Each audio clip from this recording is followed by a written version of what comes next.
मैं सूरज आप सभी का वर्ड इनकार्नेशन में स्वागत करता हूं।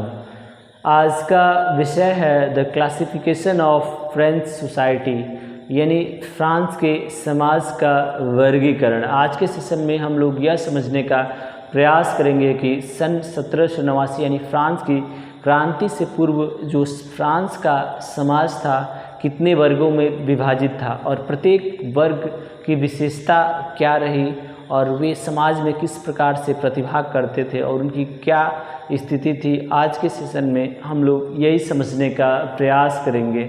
सबसे पहले बात करते हैं अगर फ्रांस के समाज की, तो यह सामान्यतः वर्ग व्यवस्था पर आधारित था और यह 3 स्तर में विभाजित था। पहला स्तर था प्रथम स्टेटस। प्रथम स्टेटस की बात की जाए तो इसमें सामान्यतः वैसे लोग शामिल थे जो चर्च में पूजा पाठ का काम किया करते थे और कहीं ना कहीं चर्च पर उनका अधिकार था, जिन्हें सामान्य भाषा में पादरी भी बोला जाता है। और उनका समाज में बहुत ही प्रतिष्ठा थी और उनको सम्मान की दृष्टि से देखा जाता था और कहीं ना कहीं और उनका जो बहुत बड़े फ्रांस के बहुत बड़े भाग पर पादरी वर्ग का आधिपत्य था या अधिकार था और वे उनका जीवन विलासिता पूर्ण था और इन्हें विशेष अधिकार दिया गया था, क्योंकि जो वहाँ की जो सरकार थी जो भी टैक्स लगाती थी कहीं ना कहीं जो पादरी वर्ग होता था उससे मुक्त होता था।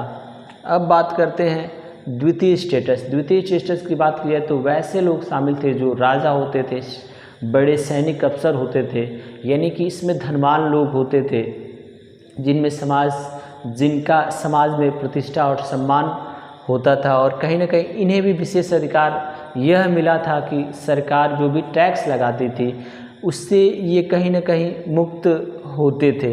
अब बात करते हैं तृतीय स्टेटस की बात की है तो इसमें वैसे लोग आते थे जो कहीं ना कहीं जो समाज के निचले पायदान पर माने जाते थे और उनकी आर्थिक स्थिति बहुत कमज़ोर थी। उनके पास पर्याप्त मात्रा में भूमि भी नहीं था जिससे कि वे अपना खेती के माध्यम से भरण पोषण कर सके।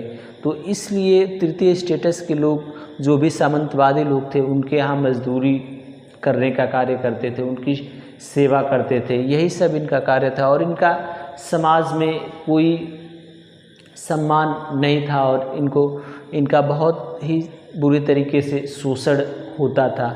अब बात करते हैं टाइद की बात की जाए तो यह एक धार्मिक कर था जो कि चर्च द्वारा किसानों पर लगाया जाता था। यानी कि टाइद से आशय यह है कि जब किसान अपनी फसल उगाते थे तो उसका कुछ निश्चित हिस्सा पादरी वर्ग को देना पड़ता था।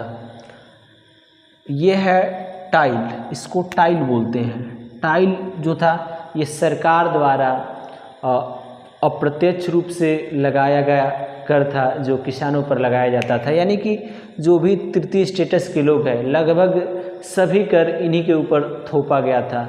यही आगे चलकर एक फ्रांस की क्रांति के रूप में इन लोगों का गुस्से इन लोगों के द्वारा एक बहुत बड़ा इस विरोध देखा गया। धन्यवाद।